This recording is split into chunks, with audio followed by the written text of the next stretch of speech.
Senator Tim Kaine didn't flinch. He pressed Pete Hegseth on infidelity and assault allegations. The silence was deafening, exposing what happens when accountability vanishes from American leadership. Thank you, Mr. Hegseth. I'm looking forward to this opportunity to talk. I want to return to the incident that you referenced a minute ago that occurred in Monterey, California in October 2017. At that time, you were still married to your second wife, correct? I believe so. And you had just fathered a child by a woman who would later become your third wife, correct? Senator, I was falsely charged, fully investigated, and completely cleared. So you think you were completely cleared because you committed no crime. That's your definition of cleared? You had just fathered a child 2 months before by a woman that was not your wife. I am shocked that you would stand here and say you're completely cleared. Can you so casually cheat on a second wife and cheat on the mother of a child that had been born 2 months before, and you tell us you are completely cleared? Senator, how is that a complete clear? Senator, the child's name is Gwendolyn Hope Hegseth, and she's a child of God, and she's 7 years old. And she was, and you cheated on the mother of that child less than 2 months after that daughter was born, didn't you? Those were false charges. Well, it was fully investigated, and I was completely cleared. And I am so grateful for the marriage I have to this amazing woman behind me. You've admitted that you had sex at that hotel in October 2017. You said it was consensual, isn't that correct? Anything? You've admitted that it was consensual, and you were still married, and you just had a child by another woman. Again, how do you explain your judgment? Completely false charges against me. You fully investigated, and I was completely clear. You have admitted that you had sex while you were married to wife 2 after you just had fathered a child by wife 3. You've admitted that. Now, if it had been a sexual assault, that would be disqualifying to be Secretary of Defense, wouldn't it?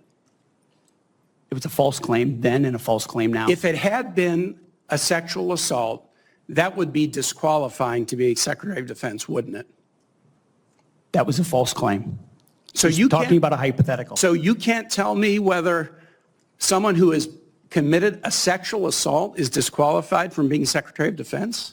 Senator, I know in my instance, and I'm talking about my instance only, it was a false claim. But you acknowledge, investigated. That you cheated on your wife and that you cheated on the woman by whom you had just fathered a child. You have admitted that.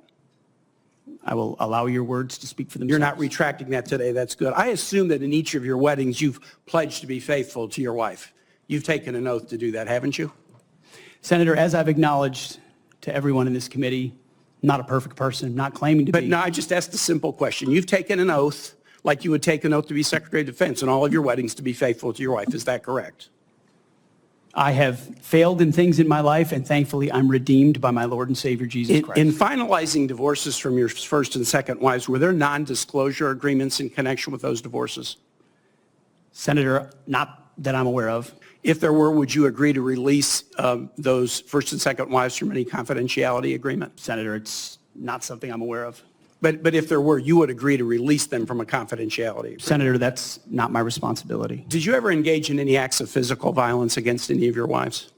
Senator, absolutely not. But you would agree with me that if someone had committed physical violence against a spouse, that would be disqualifying to serve as Secretary of Defense, correct? Senator, absolutely not have I ever done that. You would agree that that would be a disqualifying offense, would you not?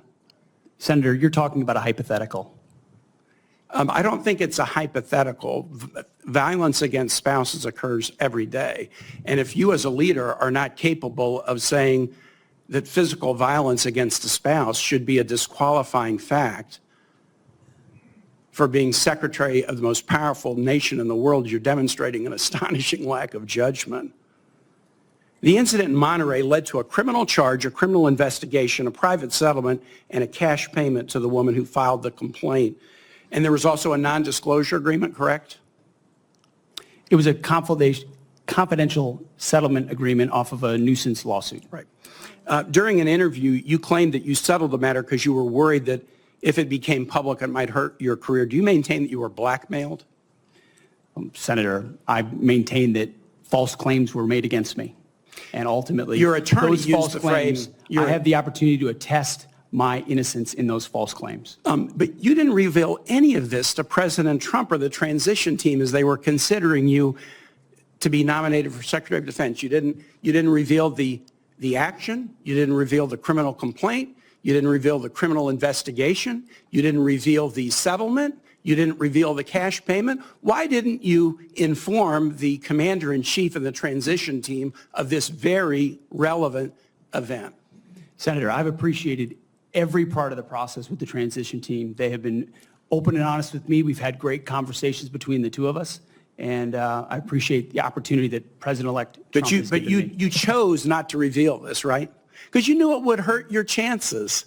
So you chose not to reveal this really important thing to the commander-in-chief and the transition team because you were worried about your chances rather than trying to be candid with the future president of the United States.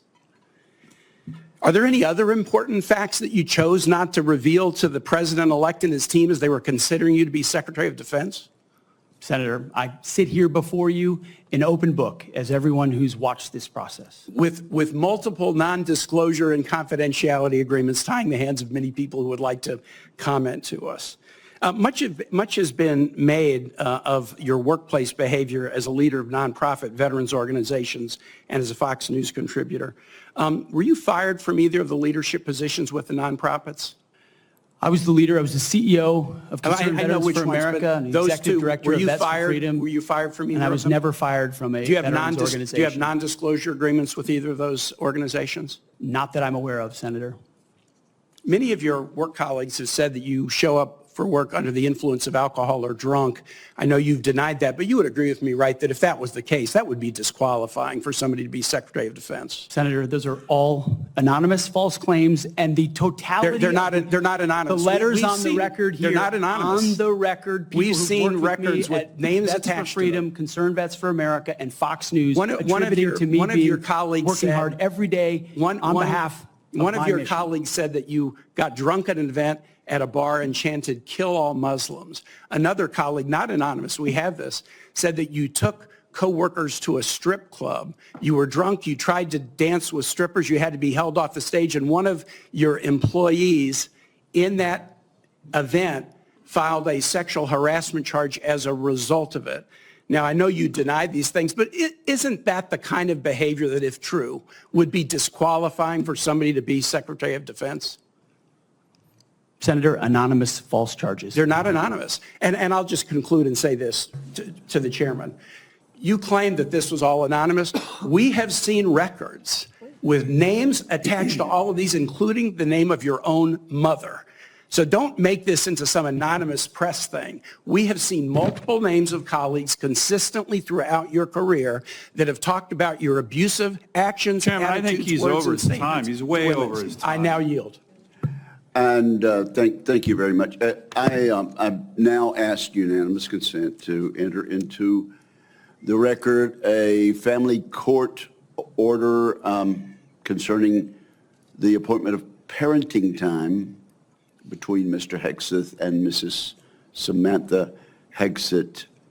It states that there were no claims of domestic abuse or probable evidence of abuse in the... What we just saw wasn't political theater. It was a reckoning. When Senator Tim Kaine looked Pete Hegseth in the eye and raised the issue of assault and infidelity allegations, the room didn't just go quiet, it froze. It was the kind of silence that hangs heavy in the air when someone finally asks the question everyone's been avoiding. And what followed wasn't just awkward. It was revealing, exposing something deeper than one man's missteps. It peeled back the curtain on a crisis that's been festering inside American leadership for years, the collapse of moral accountability. Let's be clear, this wasn't a personal attack. This was a test of character, of fitness to lead, of whether truth still holds weight in the halls of power. Kaine wasn't interested in tabloid drama. He wasn't there to score points or spark outrage for its own sake. What he did was draw a straight, unbroken line between personal behavior and public responsibility. Because here's the thing, you can't separate who a person is at home from who they'll be in office. If someone cheats on a spouse,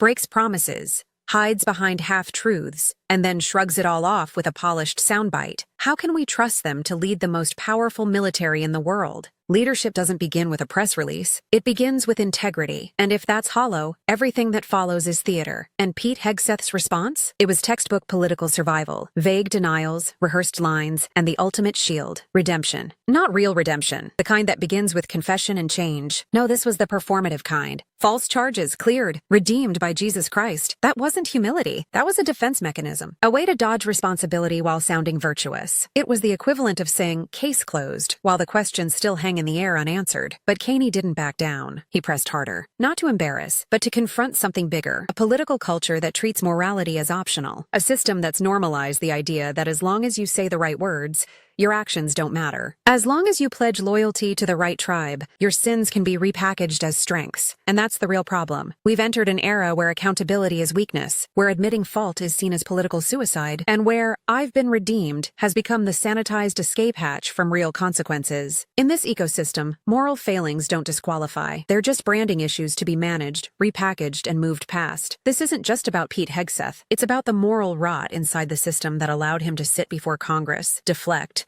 and still be considered a serious candidate for leadership. It's about a country that too often confuses charisma for character and optics for ethics. And when Kaine asked him plainly whether domestic violence or sexual assault allegations should disqualify someone from leadership, and Hegseth hesitated, that hesitation spoke volumes.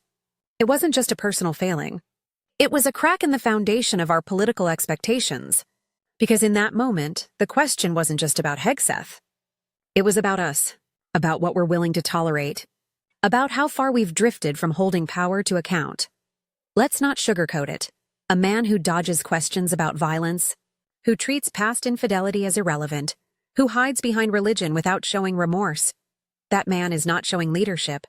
He's showing us what decay looks like. And the tragedy? We're getting used to it. Every time a politician shrugs off moral questions, every time we accept "I've moved on" as a substitute for "I was wrong," we slide further into a culture of ethical numbness.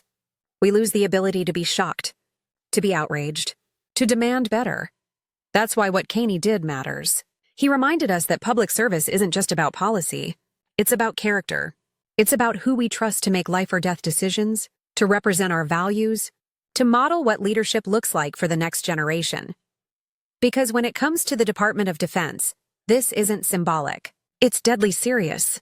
The Secretary of Defense sets the tone for an institution built on discipline, sacrifice, and honor. If the person at the top sees integrity as optional, the ripple effect is catastrophic. If our leaders believe that personal integrity has no bearing on public power, then what does service mean anymore? What does accountability mean? What does it say to every soldier, every family, every young person watching, when a man who dodges his own failures is still treated as fit to lead? We can't let this slide. This isn't about left versus right. It's about truth versus convenience. About whether we want leaders who perform morality for applause, or leaders who live it when no one's watching. For those of us watching this hearing, this is our moment too. To demand more, to stop accepting moral theater in place of moral substance, to reject the idea that redemption means never having to say you're sorry. Because at the end of the day, democracy isn't protected by strong men. It's protected by strong values. And if we abandon those, we don't just lose good leaders, we lose the right to expect them. If this breakdown helped you see the deeper layers behind the Kaine Hegseth exchange, the moral contradictions, the institutional rot, and the stakes for American leadership, make sure to subscribe to Liberal Lens. We don't just cover the headlines.